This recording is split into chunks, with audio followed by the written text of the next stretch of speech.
Subscribe and share our CIS News Studio 1s channel. And click the bell button to receive news updates. News headlines.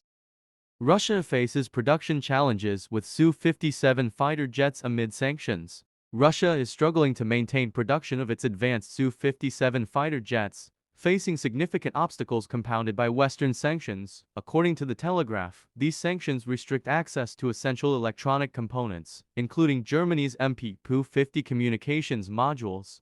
To date, only about 20 Su-57s have been produced, a modest number compared to Russia's fleet of around 1,000 combat aircraft. Although suspending Su-57 production is improbable due to the political implications for President Putin's administration, future deliveries will likely be sporadic, limited to a few units annually.